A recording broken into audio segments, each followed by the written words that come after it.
ಇದು ಬ್ರಿಟಿಷರ ವಿರುದ್ಧ ಹೋರಾಡಿದ ಭಾರತದ ಮೊದಲ ಮಹಿಳಾ ಯೋಧೆಯ ಕತೆ. ಅವಳು ಕಿತ್ತೂರು ರಾಣಿ ಚೆನ್ನಮ್ಮ. 1778ರಲ್ಲಿ ಕರ್ನಾಟಕದ ಬೆಳಗಾವಿ ಜಿಲ್ಲೆಯ ಕಿತ್ತೂರಿನಲ್ಲಿ ಜನಿಸಿದ ಚೆನ್ನಮ್ಮ ಬಾಲ್ಯದಲ್ಲೇ ಕತ್ತಿ ಹಿಡಿಯುವ ಕಲೆ, ಕುದುರೆ ಸವಾರಿ ಮತ್ತು ಯುದ್ಧ ಕೌಶಲ್ಯಗಳಲ್ಲಿ ಪರಿಣತಿ ಪಡೆದಳು. ಅವಳು ಕಿತ್ತೂರು ರಾಜ್ಯದ ರಾಣಿ ಆಗಿ ಪ್ರಜೆಯ ಪರ ಹೋರಾಡಿದ ಧೈರ್ಯಶಾಲಿ ನಾಯಕಿ. ಬ್ರಿಟಿಷರು ಡಾಕ್ಟ್ರೈನ್ ಆಫ್ ಲ್ಯಾಪ್ಸ್ ಎಂಬ ನೀತಿಯ ಮೂಲಕ ಕಿತ್ತೂರು ರಾಜ್ಯವನ್ನು ತಮ್ಮದಾಗಿಸಿಕೊಳ್ಳಲು ಯತ್ನಿಸಿದರು. ಆದರೆ ಚೆನ್ನಮ್ಮ ತಲೆಬಾಗಲಿಲ್ಲ. ಅವಳು ಹೋರಾಟಕ್ಕೆ ಸಿದ್ಧಳಾದಳು. 1824ರಲ್ಲಿ ನಡೆದ ಯುದ್ಧದಲ್ಲಿ ರಾಣಿ ಚೆನ್ನಮ್ಮ ಬ್ರಿಟಿಷ್ ಸೇನೆಗೆ ತೀವ್ರ ಪ್ರತಿರೋಧ ನೀಡಿದಳು. ಅವಳ ಧೈರ್ಯ ಮತ್ತು ನಾಯಕತ್ವವು ಇಂದಿಗೂ ಸ್ಫೂರ್ತಿ.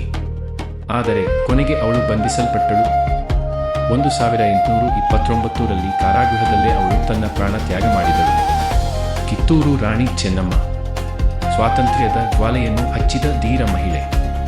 ಅವಳ ಹೋರಾಟ ನಮ್ಮ ಇತಿಹಾಸದ ಗರ್ವ.